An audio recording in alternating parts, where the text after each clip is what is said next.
The day David Underwood drove the last fence post into the red Montana earth. He stood back, wiped the sweat from his brow with the back of his hand, and realized for the first time in 10 years that the silence around him felt more like an accusation than a reward. It was the spring of 1884, and the Underwood Ranch spread across 400 acres of the Judith Basin like something out of a painting, rolling grassland stitched with wildflowers, a creek that ran silver and cold from the mountains, a barn red as dried blood, a house with a proper porch and glass windows that caught the afternoon light and threw it back across the yard in long, warm ribbons. It was everything his father, Robert Underwood, had described in the years before the consumption took him, back when David was 17 and sitting at the foot of a narrow sickbed in a one-room claim shack that smelled of lye soap and coal smoke and the particular grief of things left unfinished. His father had drawn it out on the back of an old feed receipt. 400 acres minimum, creek access for the cattle, a proper barn, not a leaning one, a house with a front porch, so a man could sit in the evening and see what he had built spread out before him. Robert Underwood had pressed that worn scrap of paper into his son's hand 3 days before he died, and he had said, very quietly, with whatever breath he had left, "Make something real, David. Something that stays." David had done exactly that. He had worked for 2 years as a ranch hand on the Holloway spread near Billings, sleeping in a bunkhouse with 7 other men, and sending every dollar he did not need for food back to the small savings box he kept under a loose floorboard. He had worked through winters that froze the marrow in his bones, and summers that cracked the skin across his knuckles until they bled. He had broken horses and mended fences and branded cattle and shoveled out stalls in the dark hours before dawn, and when he had enough, he had filed on his quarter section and then filed again on the adjacent parcels as they opened up, and he had built the thing his father had dreamed of, piece by patient piece, nail by careful nail, year by grinding year. He was 27 years old and the ranch was done, and his father was 10 years in the ground, and the silence around him on that spring evening in 1884 was enormous. He was standing at the fence line, hammer still in his hand, when he heard the wheels. The road that cut past the south edge of his property was not a well-traveled one. It connected the small town of Callow Creek, 6 miles to the east, with the wider valley road that led north toward Great Falls.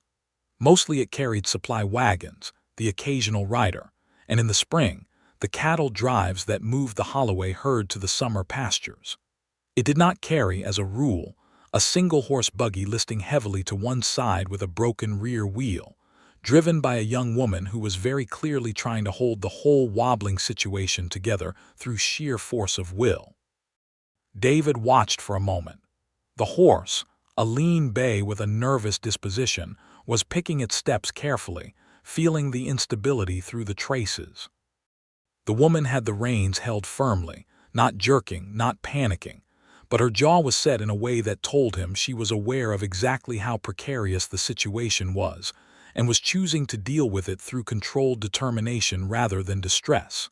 He set down the hammer and walked to the road. "You want to stop before that wheel comes off entirely," he called out, not unkindly, as he approached. The woman pulled the bay to a halt with practiced ease. She looked down at him from the tilted seat of the buggy, and David Underwood, who had spent 10 years thinking about almost nothing except cattle and fence lines and creek drainage, and building what his father had planned, felt something shift in his chest in a way that no fence post or cattle count had ever managed. She was perhaps 22 or 23, with dark brown hair pinned up under a bonnet that had seen better days, but was worn with the kind of dignity that does not depend on the condition of the material. Her eyes were the color of creek water over smooth stone, a clear, serious gray-green, and they were looking at him with the direct, assessing gaze of someone who had learned not to take things on faith. "I can see that," she said. Her voice was level, with a trace of something formal in it, as though she had been educated somewhere that cared about such things. "I was hoping to make it to Callow Creek before it gave out entirely." "You won't," David said, moving around the back of the buggy to look at the wheel. The iron rim had worked loose on one side, and the wooden spokes had taken some stress. Not irreparable, but not drivable. You've got maybe half a mile in this before the wheel comes off and you end up in the ditch. She was quiet for a moment. He looked up and found her watching him with that same steady, unapologetic gaze. "Is there somewhere nearby I might find help?" she asked. David straightened and looked back toward his property. The house was visible from the road, the glass windows throwing light back toward them through the late afternoon air. "My place is 30 yards back," he said. "I've got tools in the barn. I can fix the wheel tonight if the light holds." She studied him for a moment. He did not fill the silence with reassurances. He just waited because he had learned over 10 years that some problems required patience and some required action, and the wisdom was in knowing which was which. "I appreciate that," she said finally. "My name is Emma Atwood." "David Underwood," he said. "This is my ranch." He helped her down from the tilted seat, her gloved hand resting briefly in his calloused one, and he led the bay by the bridle up the short track toward the barn while Emma Atwood walked beside him and looked at the spread of the Underwood ranch in the golden light of a May evening. "You built all of this?" she asked, and there was something genuine in the question, not the practiced admiration of a visitor, but the real curiosity of someone looking at the evidence of something and trying to understand what it had cost. 10 years, he said simply. She did not say anything to that, but she looked at the house and the barn and the fences running straight and true across the hillside, and he noticed that she looked carefully, the way a person looks at something when they are deciding what they actually think about it rather than what they are supposed to think. He got the buggy wheel off with a pair of wrenches, and the iron rim back in place with the wheelwright's tools he had accumulated over years of fixing things on a working ranch. The light did hold, barely, and by the time he set the wheel back on the axle, the first stars were showing above the dark rim of the mountains to the west. Emma had sat on the bench outside the barn door while he worked, her hands folded in her lap with the particular stillness of someone who does not fidget because they have trained themselves not to. She had answered his questions in short, honest sentences. She was traveling from Helena to Callow Creek, where she had secured a position as a school teacher, having arrived in Montana Territory from Ohio 6 weeks prior after the school board in Helena had filled the position she had originally applied for with a man. The school board in Callow Creek, she said with a dry precision that he found unexpectedly amusing, had been less particular. "What brought you to Montana in the first place?" he asked, setting the wrench aside and testing the wheel with his palm. She was quiet for a beat too long, and he glanced over at her.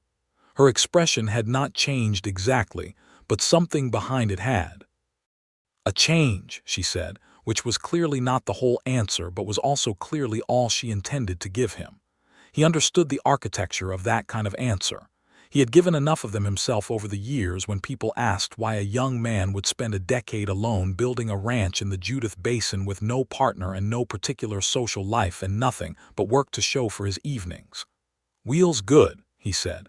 "You can drive it in the morning." She looked at him. "The morning." "It's near dark and you're 6 miles from town on a road that's not great even in daylight," he said. "You can stay here tonight. I'll sleep in the barn." Something passed across her face, a quick, complicated assessment. "That is very generous," she said, "but I don't want to put you out of your own house." "You won't be putting me out," he said. "I've slept in barns before. The barn at the Underwood Ranch is considerably better than some houses I've been in."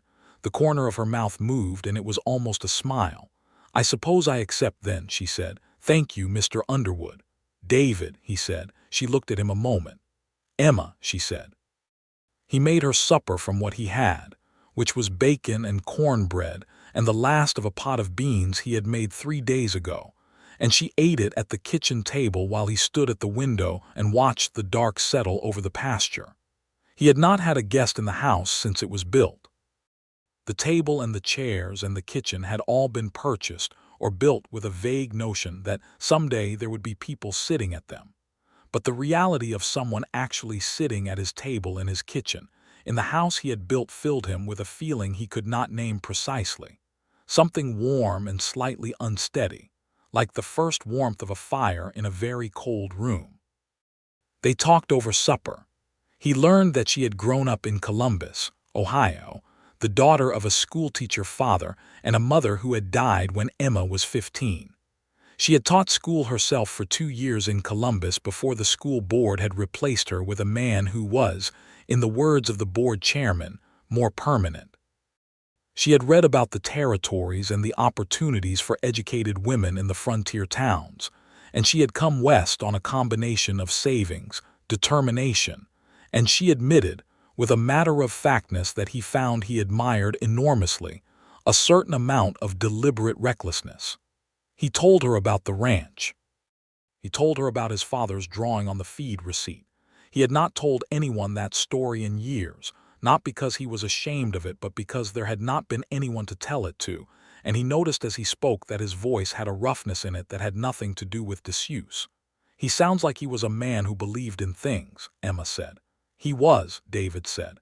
"He just ran out of time to do them himself. And you did them for him." "I did them because he asked me to," David said. "And because I needed to know if I could." She looked at him across the table with those clear gray-green eyes, and he had the distinct sensation that she was seeing him rather than the ranch or the accomplishment or the story. Just him, the man sitting in the kitchen of the house he had built, and that the seeing was entirely without judgment. He was not entirely sure what to do with that. He showed her to the bedroom, which had a proper iron bed with a quilt his aunt had sent from Missouri 3 years ago when he had sent word that the house was finished. He took blankets and his own pillow to the barn and made a bed in the clean straw of the empty stall nearest the door, where he could hear if the horses were disturbed. He lay there in the dark with the smell of hay and horse around him, and thought about Emma Atwood eating supper at his table, and looking at his ranch as though she was trying to understand what it had cost, and he stared at the barn roof for a long time before he slept. In the morning she was up before him, which he discovered when he came in from feeding the horses to find coffee on the stove, and the kitchen put back to rights in a way that suggested she had been up for some time. She was standing at the window with a cup in her hands looking out at the pasture, where the cattle were moving in the early mist. "You have a good herd," she said without turning around as though she had heard him come in. 30 head, he said, building toward 50. "And the horses?" 6, 2 for work, 1 for riding, 3 I'm breaking to sell." She turned then and handed him the second cup of coffee she had poured for him, as naturally as though this were a routine she had performed before. He took it, and their fingers were very close on the cup, and he was suddenly and acutely aware of the kitchen and the light through the windows, and the fact that she was standing in his house in the morning. "I need to get to Callow Creek," she said. Her voice was practical, as though she were reading from a list of necessary things, but he noticed she did not move immediately. "Road's clear in the morning," he said. "I'll ride out with you to the main road." She opened her mouth and then closed it, and he thought she was going to tell him she did not need an escort, which was almost certainly true, because Emma Atwood was clearly a woman who had managed considerable distances on her own initiative. But she did not say it. "All right," she said instead. "That's kind." He saddled his roan gelding, and she drove the repaired buggy, and they went down the road in the bright morning air, and he told her about the country they were passing through, the way the basin worked, the ranches east and west, the politics of water rights and grazing leases that ran like invisible fault lines under the social geography of the Judith Basin. She asked sharp, intelligent questions that told him she was cataloging information for use rather than making conversation, and he found he liked that about her, the purposefulness of it. At the junction of the main valley road, he pulled up the roan, and she pulled the bay to a stop beside him. "Callow Creek is 4 miles east from here," he said. "Road's good the whole way." "Thank you," she said, "for the wheel and the supper and the coffee and the conversation." He nodded. The morning light was full on her face, and she was looking at him with that direct, uncomplicated attention that he had spent the last 12 hours discovering he could not stop thinking about. "If you need anything in town," he said, and then stopped because the sentence did not have a natural ending. He tried again.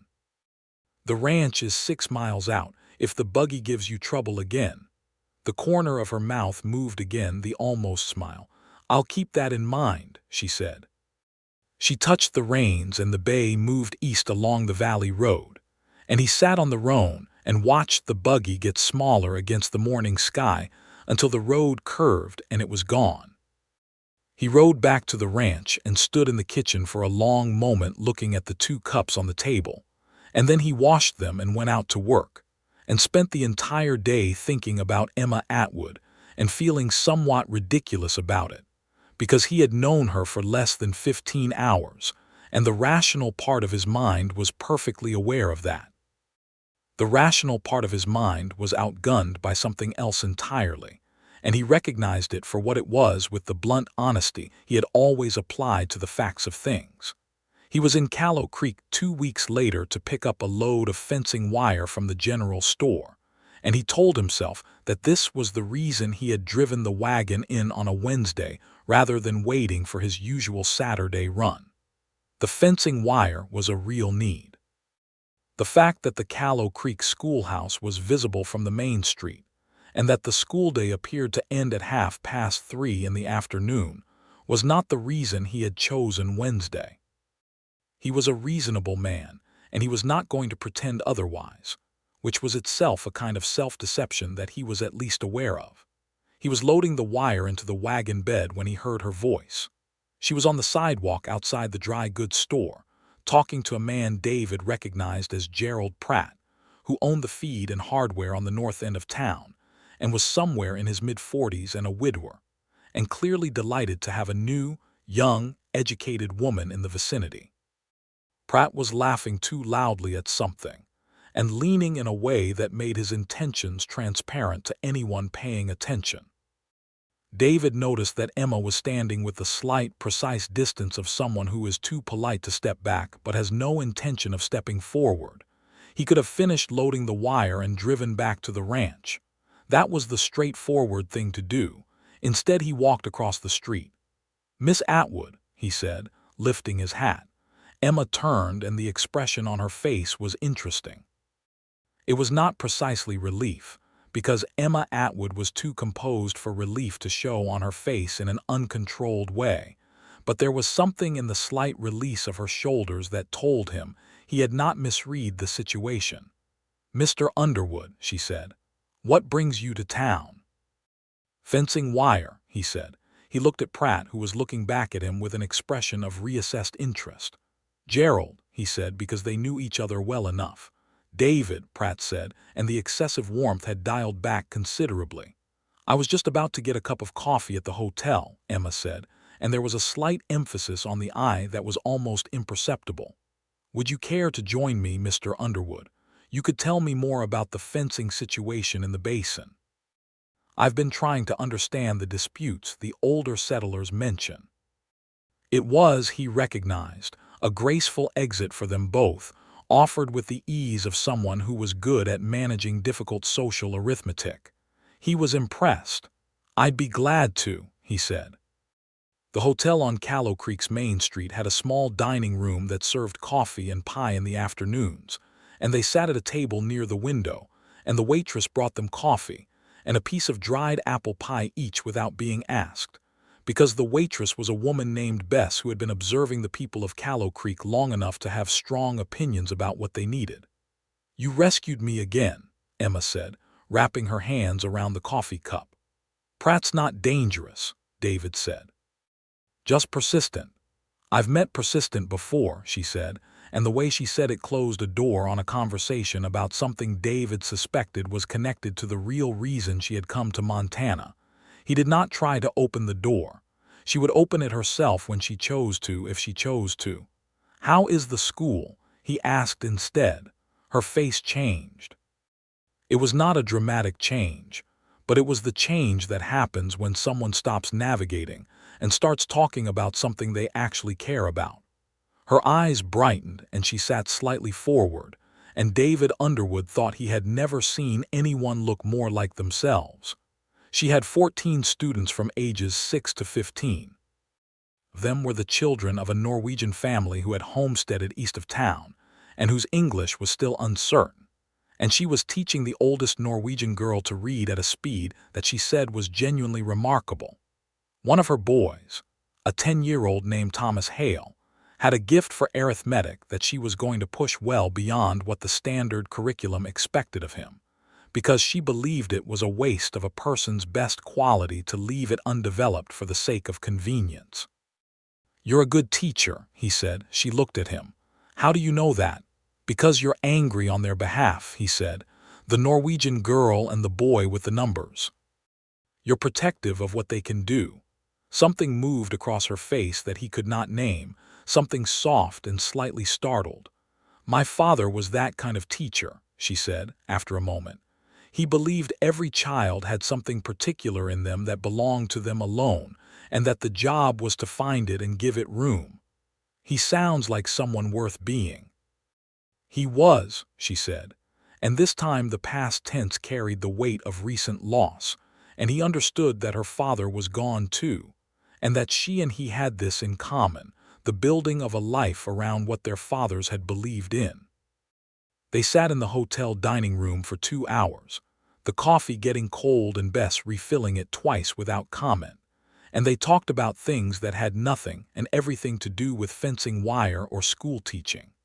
They talked about the basin and its politics, and the injustice of the cattle barons who were slowly fencing off water sources that homesteaders had relied on for years, squeezing smaller ranchers off land they had worked legally and honestly. Emma had opinions about this that were precise and unsparing, and she did not soften them for the sake of politeness, which he found he deeply appreciated after years of conversations with men who navigated every subject like it was a minefield of social consequence. "The big ranches use the law like a tool," she said. "They hire lawyers who write agreements that look fair and are not fair, and the small ranchers sign them because they do not have lawyers of their own, and 5 years later they find out what they actually signed." "That's accurate," he said. "It's happened to 3 neighbors of mine in the last 4 years. What did you do?" "Fought where I could. Lost one of those fights and won the other 2. She looked at him. "How?" "The one I lost I went to court and the other side had a better lawyer," he said. "The 2 I won I refused to sign anything I didn't understand completely, and I read everything twice and had the postmaster in town read it too because he had some legal training before he came west. It's not perfect, but it's something." "That's practical intelligence," she said. "It's my father's ranch," he said simply. "I'm not going to lose it because I was in too much of a hurry to read carefully." He drove back to the ranch that evening with the fencing wire in the wagon bed, and the particular lightness of someone who has spent an afternoon doing something that felt entirely right. He was not a man who went in for grand romantic declarations or flights of feeling, but he was an honest man, and he was honest enough with himself to know that Emma Atwood was occupying a significant amount of his thinking in a way that showed no signs of diminishing. He came to town the following Wednesday, and the Wednesday after that. By the 3rd Wednesday, Bess at the hotel had stopped even looking up when they came in and simply brought the coffee and 2 pieces of whatever pie she had that day, because she had formed the view, which she shared with anyone who asked, that those 2 were going to stop dancing around each other eventually, and she was happy to provide infrastructure in the meantime. The thing was, they were not exactly dancing around each other. They were talking.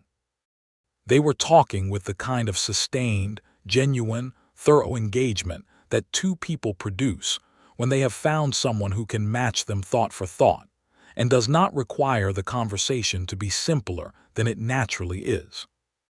They talked about the territory and what statehood would mean for the ranchers and the farmers and the town.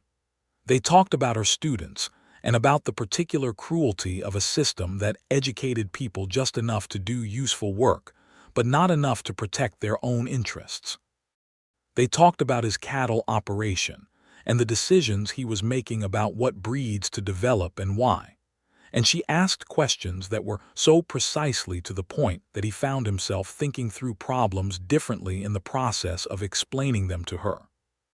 But he had not yet said the thing that was the most obvious thing, the thing that had been accumulating through every Wednesday afternoon in the hotel dining room and every careful, deliberate conversation, which was that he thought about her every day, and that the ranch that his father had planned in every detail had begun to feel incomplete in a way it had never felt before she had appeared on the road with the broken wheel. He was thinking about this on a Saturday morning in July when he rode into Callow Creek for the regular supply run and found the town in a low state of agitation, because there had been a dispute the night before at the saloon between two cowboys from the Morrow Spread and a homesteader named Carl Voss, and the dispute had escalated to the point where Voss's left hand had been broken and the sheriff, a reasonable but understaffed man named Bill Kramer, was dealing with the aftermath, while the two Morrow cowboys had simply ridden back to the spread and were presumably sleeping it off. He heard this from the man at the general store, and he was loading flour into the wagon when he saw Emma coming down the sidewalk with a determined look and a basket over her arm, and he could tell from the line of her shoulders that she had also heard about Carl Voss. "He has 3 children and a wife, and the harvest is 6 weeks away," she said without preamble, coming to stand beside the wagon. "A broken hand is not a small thing." "No," he agreed. "The Morrow cowboys should be held to account." "Kramer's looking into it," David said. "But the Morrow Spread is the biggest operation east of here, and Kramer is one man with one deputy." Emma's jaw set in the way he had come to recognize as the precursor to action rather than complaint. "What can be done for the Voss family in the meantime?" He thought about it. "I can send 2 of my hands over to help with the harvest when the time comes. I've done it before for neighbors." She looked at him with that clear, measuring attention. "You do that kind of thing?" "When I can," he said. "The basin works better when it works together. My father told me that too." She was quiet for a moment, and then she said, with a careful steadiness that told him she was choosing the words precisely, "Your father seems to have been very wise about some things." "He was," David said. He tied off the last sack in the wagon and straightened up. He was standing very close to her on the sidewalk, closer than was strictly necessary given the width of the sidewalk, and she had not stepped back. The July sun was bright and hot, and the street smelled of dust and horses and the pine lumber of the new building going up on the corner. "He planned just about everything," David said, and there was something in his voice that he had not entirely planned for himself, something with an edge of feeling that had gotten past his customary control. Every detail of the ranch, every decision about the cattle and the water and the land, he thought about all of it. Emma was looking up at him. "He did not plan for you," David said. "It came out quiet and completely direct, the way he said everything important without decoration or softening. That was not in his plans at all." The street noise continued around them. A wagon went past. Someone called a greeting from across the way. The world did not pause for it, but something between them did. Emma Atwood looked at him for a long moment with those gray-green eyes that saw things exactly as they were and did not rearrange them for comfort, and then she said, equally quiet, equally direct, "Is that a problem?" "No," he said, "it is not a problem." The corner of her mouth moved in a way that was no longer almost a smile. It was fully one. "I'm going to check on Mrs. Voss," she said. "Would you like to come with me?" He tied the wagon horse to the rail and went with her. Clara Voss was a stout, capable woman in her mid-30s who was managing her husband's injury with the practical efficiency of someone who had been managing frontier crises for years, but who was clearly relieved to see Emma, whom she knew from the school where her youngest attended, and cautiously grateful for David's offer of help with the harvest. Carl Voss sat at the kitchen table with his hand splinted and his pride in worse condition than his hand, and David talked to him for 20 minutes about what needed doing before the harvest and how it could be managed. And by the time they left, the Voss household had a plan and a timeline and 2 fewer reasons for anxiety. On the walk back to the main street, Emma tucked her hand through David's arm with the naturalness of someone doing something that has been waiting to be done for a while. He did not say anything. He kept his hand relaxed at his side and let the contact be what it was, which was something real and uncomplicated and worth not overcrowding with words. He came to town again on Wednesday, and the Wednesday after that. But now, when the afternoon at the hotel was over and he walked her back toward the schoolhouse where she had her rooms in the small attached building the school board had provided, they walked slowly, and sometimes they stopped talking entirely and just walked in the quiet of the summer evening with the mountains going purple against the sky. And he found that the silence with her was as comfortable as the conversation, which he recognized as a significant thing. In August he asked her if she would like to see the ranch properly, not the brief view from the road at twilight but the whole of it, on a Sunday when the light was right and there was time to walk the pastures. She came on a Sunday morning with a clean blue dress and a hat she had bought from the milliner in Callow Creek that summer, the first one she had bought herself. She said, in 3 years, and he noticed she had put it on with the same care with which she did most things, carefully and without apology. He showed her everything, the creek where it ran fast over the flat stones and pooled in the bend where the willows grew, the north pasture where the best grass was, knee-high and thick, the barn with its smell of clean hay and the 6 horses in their stalls, and the roan gelding who pushed his nose into Emma's palm with a trusting directness that made her laugh, which was a sound David stored carefully somewhere he did not examine too closely. The house, which she walked through with the same attentive looking she had given the road that first evening, seeing it as it was rather than performing appreciation. She stopped in the main room where the windows looked west toward the mountains. He chose this land deliberately, she said. It was not a question. The view, David said. My father said a man should look at something worth looking at every morning. He said if you could choose your difficulty, you should also choose your beauty. Emma stood at the window for a long moment. Then she turned and looked at him with an expression that he did not entirely know what to do with, because it was full of something too large for the moment they were technically in, something that had been accumulating over the weeks of Wednesdays and the walks and the conversation, and it was looking at him directly without the careful management she usually maintained. David, she said. Emma, he said. And then, because he was a man who had spent 10 years acting on what he knew to be true without waiting for it to be convenient, he crossed the room and took her face in his hands with a gentleness that was deliberate, and he kissed her. She kissed him back without hesitation, her hands coming up to rest against his chest, and the August morning poured through the western windows, and the mountains were right there, and the ranch that his father had planned in every detail contained one thing that had not been planned and was, in that moment, the most important thing in it. They stood there for a long moment, and then she leaned back and looked at him with those clear eyes and the smile that was no longer being held back. I have been waiting for you to do that for several Wednesdays, she said.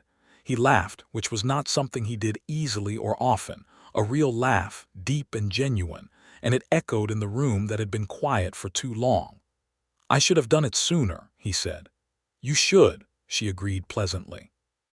They walked out onto the porch and sat on the 2 chairs he had built there, because his father had said a man needed to be able to sit in the evening and see what he had built, and they watched the Sunday unfold across the pasture in the warm August light, and for the first time in 10 years, the silence around David Underwood was not an accusation but a grace.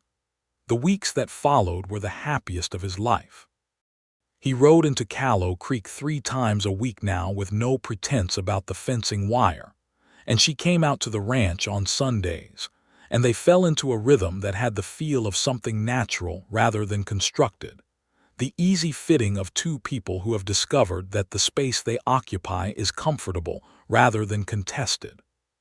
She met his hands, the 2 men he employed year-round, a veteran cowboy named Pete Garrison who was 53 and had been working cattle in Montana since before it was a territory, and a younger man named Roy Alcott who was 24 and originally from Texas, and had ridden north 3 years ago for reasons he preferred not to discuss, but which Pete had summarized to David once as a woman or a debt, and I'm betting woman.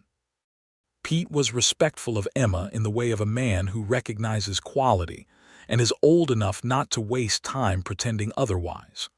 Roy was initially shy, then charmed, then protective in the way of younger men who have found someone worth protecting. Emma won Pete entirely the afternoon she helped him rewrap a fence post that had heaved in the spring thaw, working alongside him without ceremony or complaint, and asking him questions about the early cattle days in Montana that he answered for 2 hours with a thoroughness that told David that Pete had been waiting a long time for someone to ask. She won Roy when she convinced the school board to let Thomas Hale, the arithmetic boy, take advanced lessons from a correspondence program she had found in an educational journal from Denver, arguing in front of the board with a precision and composure that Roy, who had accompanied David to the meeting at David's request, described afterward as the most impressive thing I have ever seen that did not involve a firearm. David was in love with her.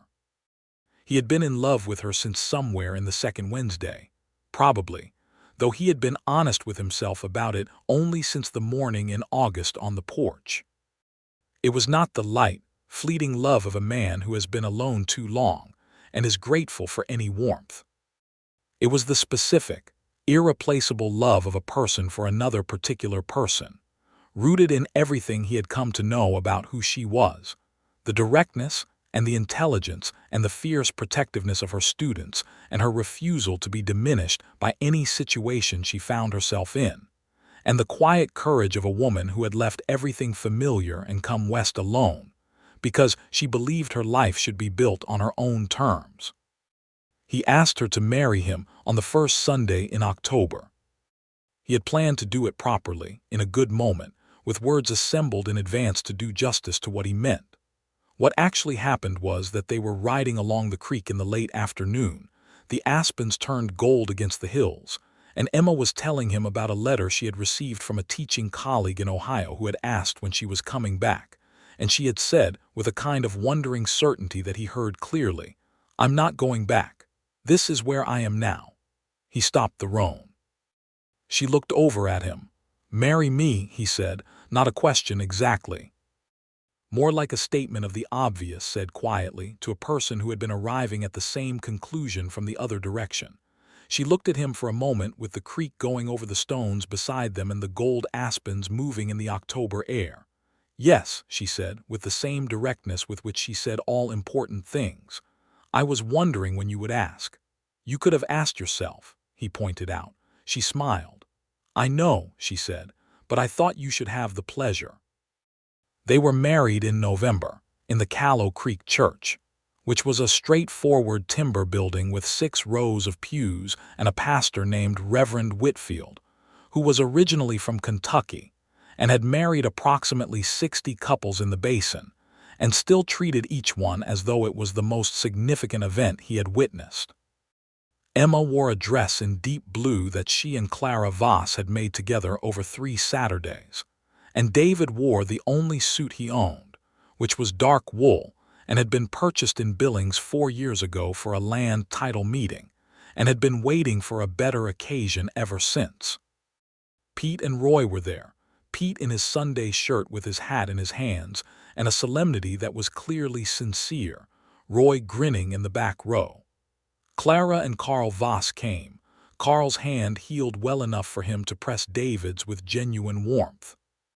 Thomas Hale was there with his parents, and the Norwegian family, the Larsons, came in their good clothes and contributed a wedding gift of smoked fish and a bottle of something Norwegian that proved, when opened at the celebration afterward, to be extraordinary. The Callow Creek schoolchildren had made a card that contained, according to Emma, the most accurately spelled 47 signatures she had seen produced collectively by that age group. There was no family of David's. His father was gone and his mother had died when he was 10, and there were cousins somewhere in Missouri whom he had not seen in 15 years. He felt the absence that day in the church, the way you feel the absence of a familiar weight, with a dull, manageable ache that sits alongside joy without canceling it. But he felt his father in the ranch. He felt him in the fence posts driven straight, and the creek running along its proper course, and the house with the western windows and the view that was worth looking at. He had built what his father had asked him to build, and now he was bringing into it something his father had not thought to ask for, something better than plans, something real and alive and entirely its own. After the ceremony in the evening, when the celebration had wound down and Pete and Roy had ridden back to the bunkhouse and the guests had gone their ways and the house was quiet, Emma stood at the western windows in the blue dress with her hair down and the last of the evening light going amber across the mountains. He stood in the doorway and looked at her. She looked back at him. "Are you happy?" he asked. It was a simple question. He was not in the habit of asking them because he was not sure of the answers, but this time he was asking because he wanted her to hear herself say it. "Yes," she said simply. "Are you?" "More than I knew how to plan for," he said. She crossed the room and took his hand and they went out onto the porch together, because it was still just warm enough in Montana in November if you had blankets and did not mind the cold at the edges. And they sat in the chairs his father had made necessary and looked at the ranch spread out under the evening sky, the lights from the bunkhouse warm against the dark, the cattle shapes moving in the south pasture, the mountains enormous and cold and beautiful to the west. The winter was hard that year, as Montana winters always were. The temperature dropped to 30 below in January and stayed there for 2 weeks, and they lost 2 head of cattle to the cold despite everything, and the creek froze solid 6 inches down. But the house held the heat well, and the barn was tight, and the woodpile David had spent September building was sufficient, which was the result of 10 years of knowing precisely what a Montana winter required. Emma graded papers by the fire in the evenings and David went over the ranch accounts, and they talked over supper about the things of the day, with the comfortable specificity of 2 people who are interested in the details of each other's lives. She told him about Thomas Hale's progress through the correspondence arithmetic program, which was outpacing the program itself at a rate that was becoming a practical problem since they were running out of curriculum. He told her about the decision he was thinking through about whether to buy the adjacent 40 acres that had come available to the northeast, which would give him creek access on 2 sides but required a significant outlay. "Buy it," she said, not looking up from the papers she was correcting. He looked at her. "I haven't finished laying out the argument yet. You've been talking around it for 3 evenings," she said. "The water access matters more than the cash reserve at this stage of the operation, you know it does, and you're looking for someone to tell you that the thing you already know is correct. Buy it." He stared at her for a moment and then he started laughing. "You're right," he said. "I usually am," she said pleasantly and corrected another spelling error. He bought the Northeast 40 in February, when the seller came down to Callow Creek to close the deal, and the water access turned out to matter significantly the following summer when the Morrow spread made a move to divert the Upper Creek flow, a maneuver that David's northeast parcel gave him legal standing to contest, and which he did contest successfully. With the help of the lawyer from Great Falls that Pete had tracked down after spending a winter evening going through David's land files, with the thoroughness of a man who has been watching over an operation for 3 years and has opinions about its vulnerabilities. The victory over the Morrow diversion was significant not just for the Underwood ranch, but for 3 of the smaller homesteaders downstream who had been facing the same threat, and it changed the character of David standing in the basin in a way he had not sought but which Emma had predicted, quietly, the night he filed the legal action. "People will know what you did," she said. "I did it for the ranch," he said. "You did it for the ranch and for the Hendersons and the Voss family and the Larsons," she said. "People see the difference." She was right again, as she generally was about the human dimensions of things, and the spring of 1885 brought David invitations to the Basin Settlers meeting that he had not previously attended, and a kind of community standing that he had not looked for but which turned out to be useful in practical ways. When the school board tried to cut Emma's correspondence program funding in April on the grounds that it was outside the standard curriculum, the parents of 14 students and 3 of the most established ranchers in the basin appeared at the board meeting, and the motion was withdrawn with an expediency that Reverend Whitfield, who was present, described afterward as a miracle of democratic process. Emma came home from that meeting and stood in the kitchen and told him what had happened, and he could see she was moved in a way she was still learning to let be visible, the feeling of not being alone in something she cared about. "You organized that," she said. "I mentioned it to some people," he said. She looked at him for a long moment, and then she crossed the kitchen and put her arms around him in the direct, uncomplicated way she had, and he held her, and the house was warm and the Montana spring was green outside the windows. In June, Emma told him she was pregnant. She told him at breakfast, with the same matter-of-fact precision with which she told him everything, but he noticed she was watching him with a careful attention that told him she was less certain of what she was doing than she appeared, and that the composure was a choice. He set down his coffee cup. He was quiet for a moment, which was not uncertainty but absorption, the taking in of something large. "Are you well?" he asked first, something released in her face. "Yes," she said. "I feel perfectly fine." "Then I am," he said, "the happiest man in the Judith Basin." She laughed, a bright, released laugh, and he stood up and came around the table and took her face in his hands the way he had the first time in August, with deliberate gentleness, and kissed her forehead and then her mouth. "Everything will be all right," he said. "I know it will," she said. "I just wanted to hear you say it." He rode to Callow Creek that afternoon and brought back a bottle of good whiskey for Pete and Roy and told them at supper in the bunkhouse. Pete shook his hand with a grip that said what he was not going to say out loud, which was that he had been watching over this ranch for 3 years, and this was the best thing that had happened to it. Roy made a speech that was heartfelt and somewhat rambling, and concluded with a toast to the Underwood line that made David's chest feel full of something he did not have an easy word for. The pregnancy was straightforward, Emma being Emma, and approaching it with the same practical intelligence she brought to everything.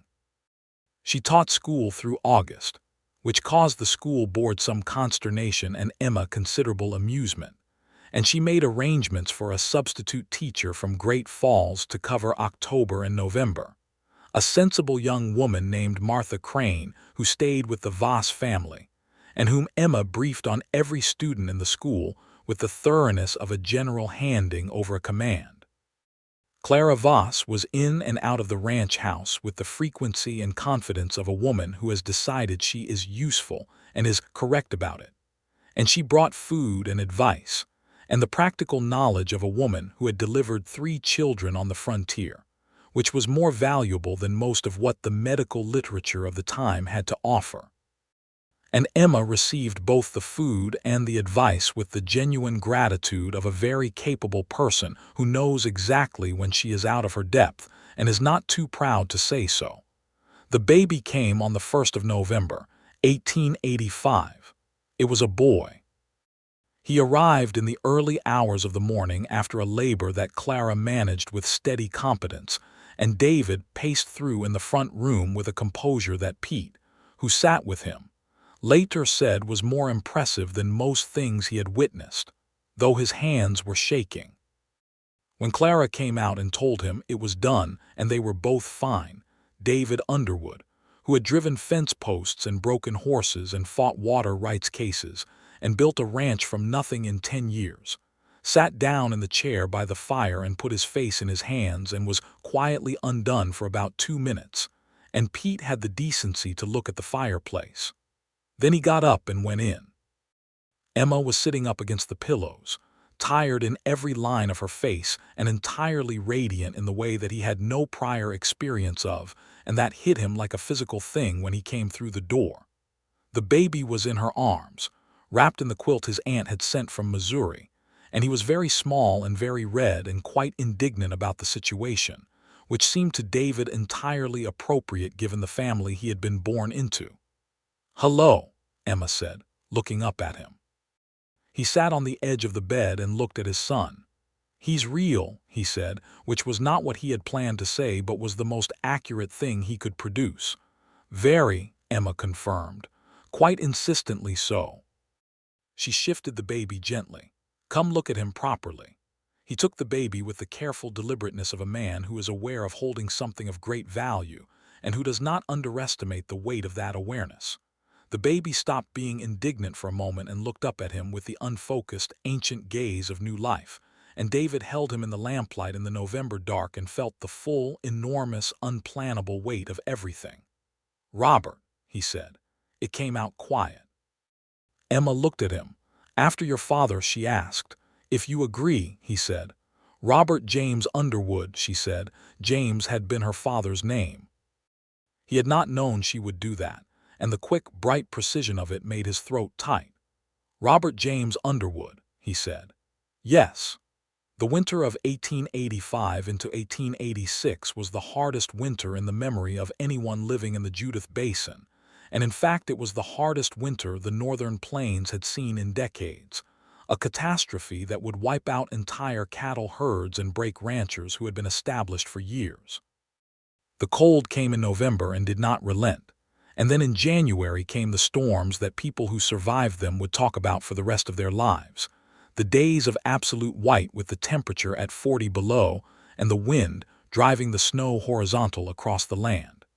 David had been watching the sky since September, and he had made decisions that felt overly cautious at the time and proved to be saving ones. He had built up the hay reserve to twice what the previous 2 winters had required. He had reinforced the barn with an extra wall on the north side.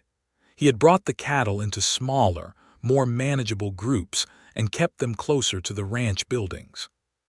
He had stocked the house with provisions in October with the grimness of a man who trusts his own reading of the situation regardless of what others think. Pete had questioned the hay budget in October. In January, when they were burning through it to keep the cattle alive, and 3 of the big ranches east of them were watching their herds freeze to death in the open pastures, Pete did not bring up the hay budget again. They lost 4 head of cattle in the winter of 1885 to 1886. The Morrow spread lost 240. The Henderson homestead to the north lost their entire small herd of 15, and David drove a wagon over in February, in a brief thaw window, with hay and provisions, because the Henderson family had 3 children and the math of their situation was not survivable without help. Emma was feeding Robert and watching him harness the wagon in the gray February light through the window. "Take Pete," she said when he came back inside for the last of the provisions. "Pete's needed here." "Take Pete," she said again, with the quiet firmness that he had come to understand was not argument but correction. "You should not drive that road alone in February." He took Pete. They made it to the Hendersons and back, and the family survived the winter, and the Henderson boy, who was 12 that year, spent every summer for the next decade working for wages at the Underwood ranch with a devotion that had its roots in that February wagon. The spring of 1886 came eventually, as springs do even after the worst winters, and the basin shook itself out and assessed the damage. Many families had not made it. Some had sold out and left. Some of the big cattle operations that had been run with the arrogant assumption that the land would always accommodate their plans had been broken entirely, which was a kind of rough justice that Emma pointed out with a precision that was not unkind, but was not sympathetic either.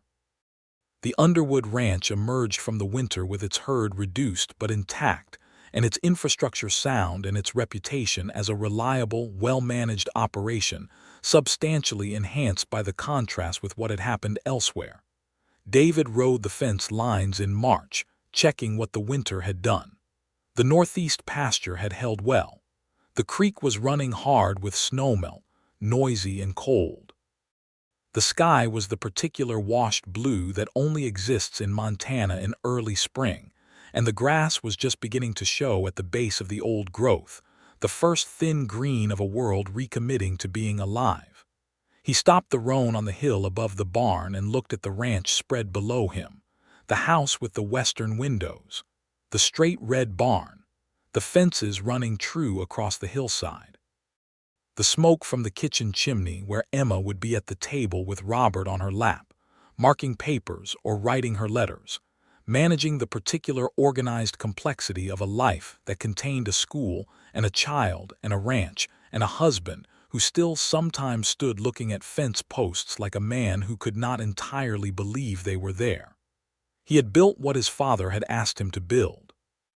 He had built it better than either of them had imagined it could be, because he had had Emma beside him for the last year and a half of it, and Emma had a quality that his father, for all his wisdom, had not thought to write into the plans on the back of the feed receipt, which was the quality of being someone whose belief in what you were building made the building more possible. He rode down to the barn and put the roan up and walked to the house. Emma was at the table with Robert in her lap, and a stack of papers to her left, and a cup of coffee to her right, as he had imagined. Robert was 8 months old and deeply interested in the world in the way of babies who are going to be interested in the world all their lives, grabbing at the edge of the papers and receiving precise, patient redirections from his mother that he ignored entirely. "Fences?" she asked without looking up. "Good," he said. "North line needs a post replaced near the creek bend. Everything else held." "The Larson family sent a note," she said, pushing a letter across the table toward him. "Eric Larson wants to discuss a grazing agreement on the west parcel." He picked up the letter and read it, leaning against the kitchen doorframe. It was a reasonable proposal, clearly written, with the careful formality of someone who had learned to navigate an adopted language for important things.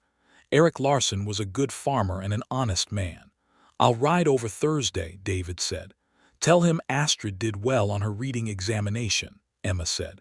"She earned the highest mark in the class, and I want her parents to know it was her own work and not a courtesy." He looked at her. "Was it her own work?" "Entirely and spectacularly," Emma said. "She has a gift and I want it acknowledged properly."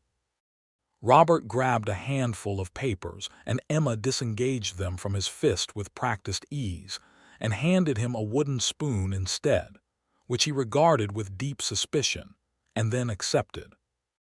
David sat down at the table across from his wife and son in the house his father had dreamed of, and watched the spring light fall through the western windows onto the kitchen floor, and thought, not for the first time, that there was no plan adequate to the reality of what a life could become when it was built by the right people. Through the summer of 1886 and into 1887, the ranch grew steadily. The cattle herd rebuilt to 40 head, and then to 45, and the grazing agreement with the Larsons proved beneficial to both operations. David hired a third hand, a young man of 19 named Caleb Reyes, whose family had been in Montana since before the territory was formalized, and who had a particular knowledge of the land and the seasonal rhythms of the basin that Pete recognized and respected from the first week. Caleb was quiet and thorough and excellent with horses, and within a year, he was managing the horse-breaking operation with an authority that freed David to focus on the broader management of the ranch. Emma returned to full teaching duties in the fall of 1886, with Robert in the care of Clara Voss on school days, an arrangement that Clara had proposed with a firmness that preempted any debate. Thomas Hale, the arithmetic boy, was 13 by then, and working through mathematics that Emma had sourced from a university curriculum in Denver, and she had written a letter to the University of Montana when it opened that year, making the case for a correspondence program that might reach talented rural students who had no other access to advanced education. The letter received a serious response, which she was in correspondence about through the winter. The injustices of the period were not abstract to them. The basin had its share of conflicts between the large cattle operations and the smaller homesteaders, and the legal and economic machinery of the territory did not always run in favor of the people who had less money to put behind their claims.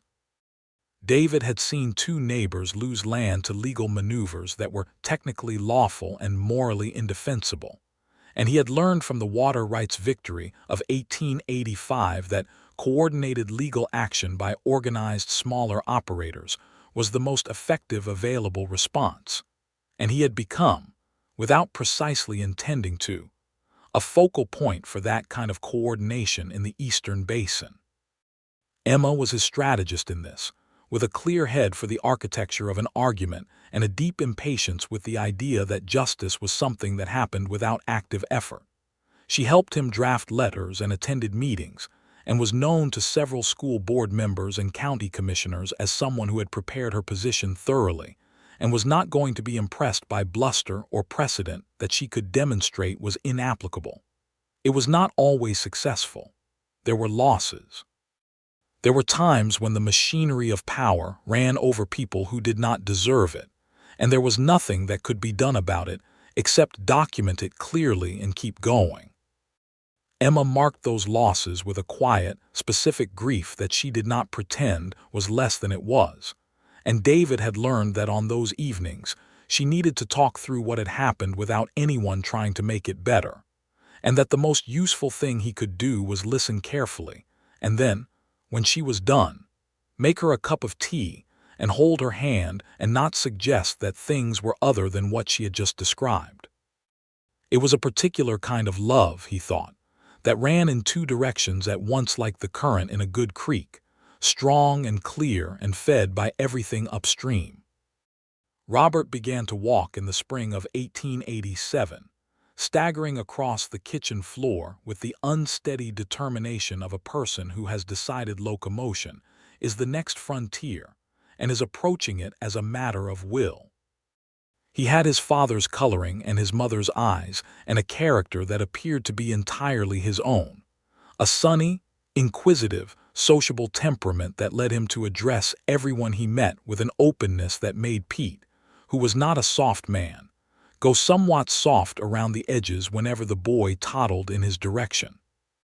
David taught him to sit on the roan gelding in the summer of 1887, holding him in the saddle in front of him in the yard, while Emma stood on the porch with her arms folded, and an expression that was 1 part concern and 2 parts complete refusal to say anything, because she could see perfectly well that neither of the 2 people on the horse were in any danger, and that this was one of those moments a person should let happen without interference. Robert laughed the entire time. David caught Emma's eye over the boy's head, and she shook her head very slightly and smiled. And it was the kind of moment that does not have a name because it does not need one. In the fall of 1887, David rode out to the northwest corner of the ranch on a Tuesday morning to check the fence line after a storm and found Pete already there, repairing a section that had come down under a fallen branch. They worked together for an hour and then sat on the fence rail and drank from Pete's canteen and looked out over the basin in the clear September air. "Your father would have liked her," Pete said, without any particular preamble. It was the kind of thing Pete said, unannounced and direct, as though conversations had been continuing inside his head for some time before he chose to produce them. David had not known Pete in his father's time.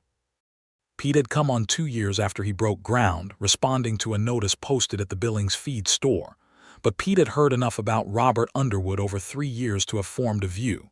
He would have, David said, he thought about it. He would have liked her better than the ranch, probably. Pete snorted. "That's saying something." "It is," David agreed. Pete jumped down from the fence rail and picked up his tools. "She runs a good ship, your wife," he said. "School and all, the ranch, the boy." He paused. "She doesn't make a fuss about what it costs her." "No," David said, "she doesn't." "That's worth more than most people know to look for," Pete said, and walked back to his horse, and the conversation was complete. Emma found out she was pregnant again in October of 1887, and she told him at breakfast again, in the same matter-of-fact way, except this time she was also watching him with something that was not uncertainty but anticipation, as though she knew exactly what he was going to do. He set down his coffee cup and came around the table and held her with Robert sitting on the floor between them, pulling at the fringe of the kitchen rug, and he said into her hair, "You are the most remarkable person I have ever known." "I know," she said, muffled against his shoulder. Then she pulled back and looked at him. "Are you hoping for a girl?" "I'm hoping for a healthy child and a healthy mother," he said. "That's a good answer," she said, "but you're hoping for a girl." He was, in fact, hoping for a girl, and he had not said it because it seemed presumptuous to have preferences about things that were not in anyone's control. "A little," he admitted.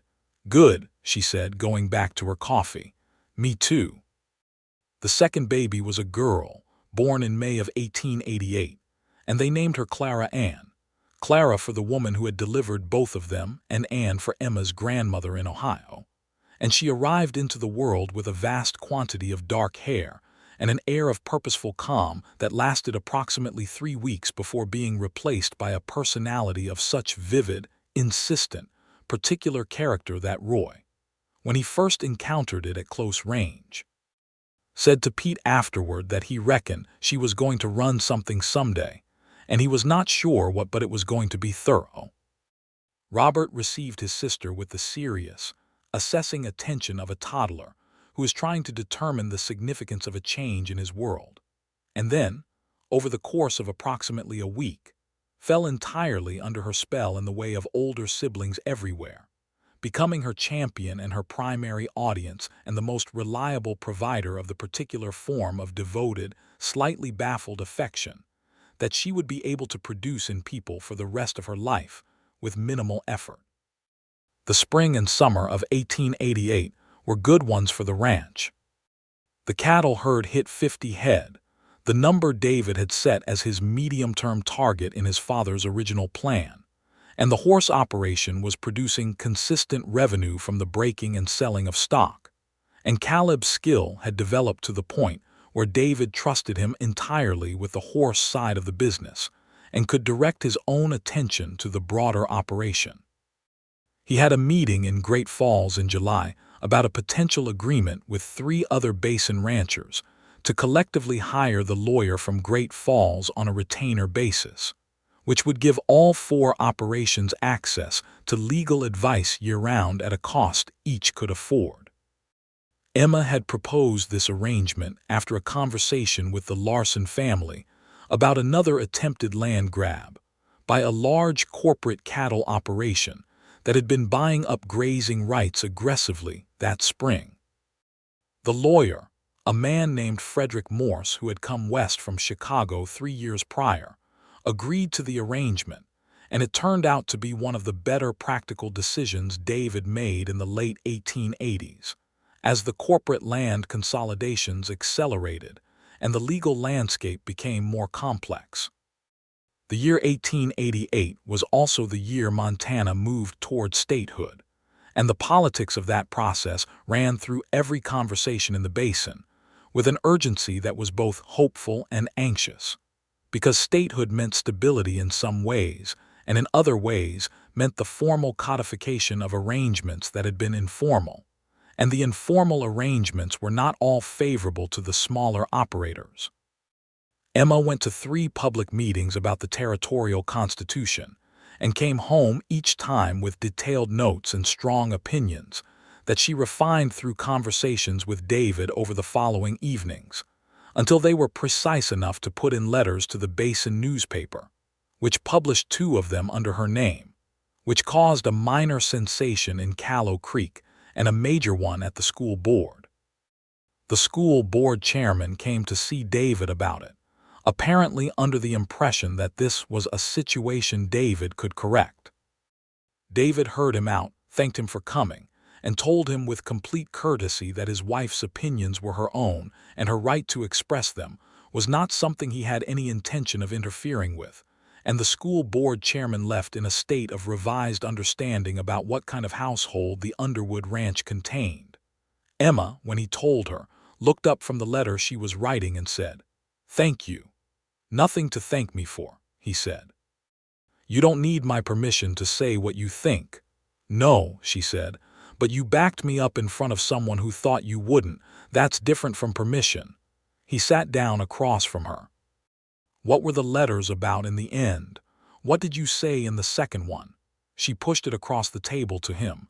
He read it carefully, as he read everything. It was about the homestead provisions in the proposed territorial constitution, and the ways in which the draft language could be interpreted to favor large consolidated operations over individual homestead claims, and it proposed 3 specific amendments with clear legal reasoning that was, he noted, more rigorous than most of what he had seen from the lawyers in the process. "This is good," he said. "I know," she said mildly. "You should have been a lawyer," he said. "Women are not admitted to the bar in Montana Territory," she said. "I am aware of this." "That's an injustice," he said. "It is," she said. "I am working around it." She took the letter back. "Teaching is not working around it, by the way. I love teaching. I mean that the letter writing and the meetings are the working around it." "I know the difference," he said. She looked at him across the table, and there was in the look the full weight of 5 years of knowing each other, of Wednesday afternoons in the hotel in Callow Creek, and the first morning in the kitchen with 2 cups of coffee, and the August kiss and the November wedding, and the births and the winters and the losses and the laughter and the ordinary days that were not ordinary at all. And there was in it too the simplest, most complete thing, which was that she loved him. "I know you do," she said. Montana achieved statehood in November of 1889. David heard the news in Callow Creek on a Saturday afternoon when the word came in on the telegraph, and the main street of the town produced a spontaneous celebration of the kind that small western towns were capable of when the occasion was large enough. With the hotel putting out bottles, and the hardware store opening its doors, and the blacksmith playing a fiddle of genuinely remarkable quality that no one had previously known about. Emma was with him that day, Robert on her hip and Clara Ann in the arms of Clara Voss, who had come to town with them, and they stood on the main street of Callow Creek in the November cold and watched the state of Montana be born. And Emma's face had an expression that he did not try to translate, because it was too full of too many things that were hers specifically. The long view of a woman who had watched the machinery of an institution try to reduce her, and who had chosen instead to remain and push back and stay. He put his arm around her on the crowded street, and she leaned into him with Robert between them demanding attention, and the fiddle played something that sounded like it was from before either of them was born, something old and American and full of the knowledge of difficulty and the insistence on joy anyway. The year 1890 brought a new decade, and with it a period of consolidation for the Underwood ranch that felt, to David, like the natural end of one chapter and the beginning of another, though he would not have used the word chapter because he did not think of his life in terms of stories, but in terms of things done and things still to do. The ranch was at 60 head of cattle, which was beyond his father's original plan, and which he had reached through a combination of careful management, and he would always say, the particular efficiency that comes from having a partner who sees the whole board at once. The horse operation was profitable enough that Caleb ran it with near total autonomy, and David's involvement was mainly supervisory. The legal cooperation with the other 3 basin ranchers had prevented 3 further land grabs and established a model that several other operations had adopted. He had built, in other words, what his father had asked him to build and considerably more than that, and what made the considerably more possible was not in the plan. Robert was 5 years old in 1890 and already following David around the ranch with a purposeful mimicry that was sometimes amusing and sometimes startling in its accuracy.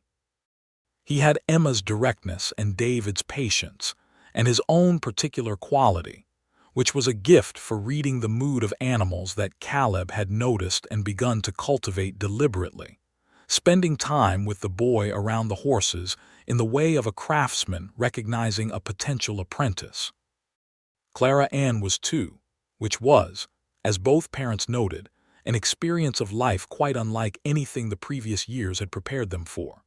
She had opinions about everything and the vocal capacity to present them at length and at volume, and she was simultaneously the most demanding and most delightful person in the household, a combination that Pete described as her mother's intelligence and her father's determination, and something additional that is entirely her own, and I cannot account for it. Emma was teaching her third class of students in Callow Creek, the school having grown to 20 children now as the basin's population slowly expanded. Thomas Hale had left for university that year, the first child from the Callow Creek school to do so, going to study mathematics in Missoula, and Emma had seen him off at the Callow Creek stage stop with the expression of a person who has achieved something real, standing straight and dry-eyed while Thomas's mother wept. She told David about it that evening in the way she told him important things, directly and without excessive elaboration, but he could hear in her voice the specific quality of a person for whom something of genuine meaning has been completed. "He'll do well," David said. "He will," Emma said with certainty. "He already does." She looked at her hands on the table. His parents couldn't believe it at first, that he was going, that it was real. "It is real," David said. "I know," she said. "That's the point." She was quiet for a moment. "My father spent 30 years teaching children in a school in Ohio, and I don't think he ever knew what happened to most of them afterward. They just went out into the world and the world had them." She looked up. "I wanted to know. I'm glad I know." He reached across the table and took her hand.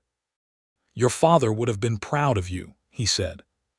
"I think he would have been proud of us," she said, including him in it with the ease of someone who has long since stopped separating what is hers from what is theirs, not because she has lost herself in it, but because what is theirs is something they built together. "Yes," he said, "that's fair." In the summer of 1891, David rode out to the north pasture on a Monday morning to check the cattle, and found himself on the hill where he had stood the evening Emma's buggy had come down the road, 7 years before, in the May light. He had not been consciously retracing the route. He had been thinking about the cattle count and the grass condition after a dry June. But he found himself on the hill, and he stopped the roan and looked out over the ranch and the road below. The road was empty in the early morning. The ranch spread below him, the 60 head of cattle moving in the distance, the smoke from the kitchen chimney, the barn red in the morning light, the garden Emma had planted along the east side of the house, which had produced more tomatoes and beans than any reasonable person could account for, and which she managed with the same systematic efficiency she brought to everything. The roan stood quietly under him. 7 years. He had been 27 when Emma Atwood had come down that road in a tilting buggy and looked at him with gray-green eyes that saw things exactly as they were. He was 34 now, and the man he was at 27 felt distant, not because he had been diminished, but because he had been added to, layer by layer, the way the ranch itself had been added to, the Northeast 40 and the grazing agreements and the legal arrangements and all the rest, each addition changing the shape of the whole. He had built what his father had asked him to build. He had built it in the way his father had described, carefully and over time and without shortcuts, and it had been good. It had been the right thing to do. He had honored the man who had held his hand on a sickbed and asked him to make something real. And then Emma had come down the road. His father, in his wisdom and his love and his careful, detailed planning, had not had the imagination for Emma, not because she was beyond imagining, but because she was beyond planning. You could not plan for a woman like Emma Atwood. You could only be fortunate enough to be in the right place on the right May evening when a buggy wheel decided to fail. He had not understood, when he was 27, that the ranch was the thing his father had given him to do. Emma was the thing the world had given him for doing it. He rode down the hill and into the yard. Emma was on the porch with Clara Ann in her lap and a coffee cup balanced on the porch rail, reading a letter that had arrived from Thomas Hale in Missoula, where he was finishing his second year at the university with the kind of results that had earned him a letter of recognition from the mathematics faculty. She looked up when he rode in. "Good?" she asked, meaning the north pasture. "Good," he said. "Grass is holding despite the dry month." "The creek is still running well," she said. I checked this morning. He got down from the roan and tied him to the fence and came up onto the porch and sat in the second chair, the chair he had always sat in, the one beside hers, and looked out over the ranch in the morning light. Clara Ann had reached up and grabbed a fistful of her mother's hair and was conducting a systematic investigation of it, which Emma was tolerating with patient amusement. Thomas says the professor told him he has a future in theoretical work, Emma said, folding the letter. That's not what most people expect from a cattle country school. Most people don't have teachers like you, he said. She looked at him. There was something in the way she looked at him that had not been there in the early days, some additional quality that only comes from years of accumulated mornings and evenings, and the difficult seasons and the good ones, a knowing that was warm all the way through. We built something good here, she said, not just meaning the ranch. We did, he said. Robert came around the corner of the house at a run, chasing the barn cat with the focused enthusiasm of a 5-year-old pursuing justice in a matter he considered important. He caught sight of his father and pivoted without slowing. Pa, the gray cat went behind the woodpile and Caleb says she might have kittens in there but she won't come out for me. If she has kittens she'll come out when she's ready, David said. Let her alone. Robert considered this with the visible effort of a person who finds patience difficult but is aware his father is generally right. Can I go watch from a distance? He asked. You can, David said. Robert ran back around the corner. Clara Ann had abandoned the hair investigation and was now watching the space where her brother had been with the expression of someone filing information about the location of activity. Emma laughed softly, and the sound of it went out across the ranch in the morning air, bright and particular and entirely itself.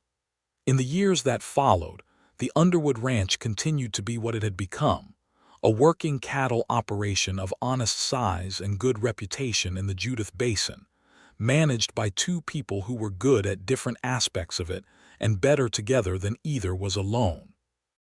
The herd reached 70 head by 1893, a number that required a fourth hand, which turned out to be the Henderson boy, now grown and reliable, who had been working toward it since the February wagon in the worst winter. Caleb ran the horse operation with 2 assistants and was saving money toward his own land claim on the south end of the basin, which David helped him secure through the legal arrangement and the lawyer from Great Falls. Emma's school produced, over the course of the 1890s, a stream of educated children who went out into the state of Montana with more capacity than the frontier might have given them otherwise, and the correspondence with the university in Missoula eventually produced a formal program for rural students that was piloted in 3 Judith Basin schools, Callow Creek being the first. She wrote about education in the Basin newspaper with a regularity that had long since stopped being scandalous and had become expected, and she attended the State Teachers Conference in Helena in 1892 and presented a paper on rural education methods that was received well enough to be published in an educational journal in Denver, which she mentioned to David with the carefully casual precision of someone who is pleased, but has decided not to make a production of it. He made a production of it on her behalf, which she pretended to find excessive and clearly did not. Robert turned 8 and then 10 and was plainly going to be a rancher, not because it was expected, but because his relationship with the land and the animals was the same as his father's, an absorption that was not obligation but love. He was patient with horses in the way that Caleb said was natural rather than trained, and he had the same quality David had of reading a situation before he acted in it. He also had his mother's directness, which in a 10-year-old boy was occasionally startling to adults who had not met him before. Clara Ann was 6 and ruled her corner of the world with cheerful authority.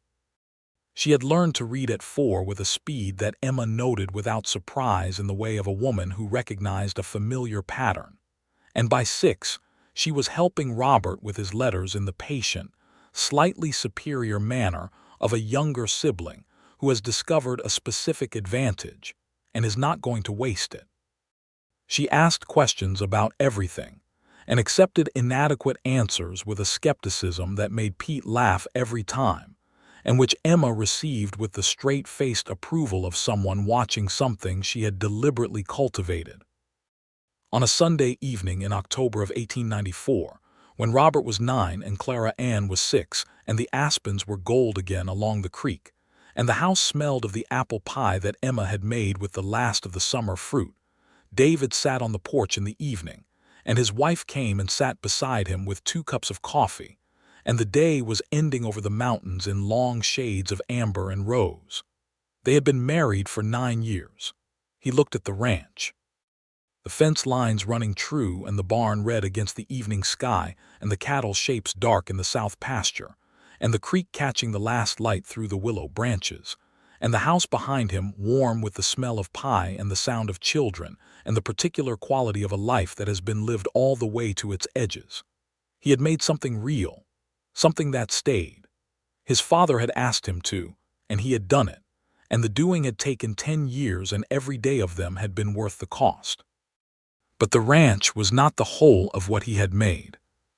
He had made it with Emma beside him, and that was something his father had not planned for and could not have planned for, because you cannot plan for the specific grace of the right person at the right moment on a May road with a broken wheel and gray-green eyes that see things exactly as they are. Emma reached over without looking at him and put her hand on his, and he turned his hand over and held hers, and the evening spread over the Judith Basin with the calm of a thing that has been earned. "Tell me what you're thinking," she said. "I'm thinking my father would have loved this," he said, "the whole of it." "He would have loved you," she said, "the whole of you, not just the ranch." He looked at her. 9 years and he still felt the thing in his chest that had been there since the second Wednesday in the hotel in Callow Creek, the shift that had nothing to do with cattle counts or fence lines, the warm and slightly unsteady feeling of a fire in a very cold room. He planned everything, David said. Every detail, he thought of everything. "He did not think of me," Emma said with a small smile. "No," David said. "He did not." She squeezed his hand.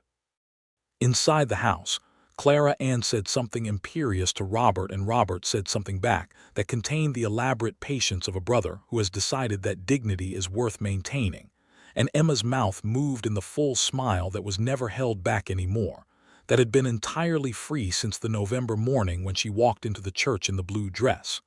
"Do you think about him often?" she asked. "Out here like this?" "Every time I look at the fence lines," he said. "Every time I see the creek from the hill. What do you think?" He was quiet for a moment, and the evening deepened around them and the mountains went from amber to purple, and the first star appeared above the western peaks. "That I did what he asked," he said, "and that it was enough, and also that what I have now is more than enough. Both things are true at the same time." Emma looked at the mountains. "My father used to say that the best a teacher can do is give a student everything you have and then trust them to go beyond it," she said. "That the point is for them to go further than you did. Your father was wise," he said. "He was," she said. "So was yours."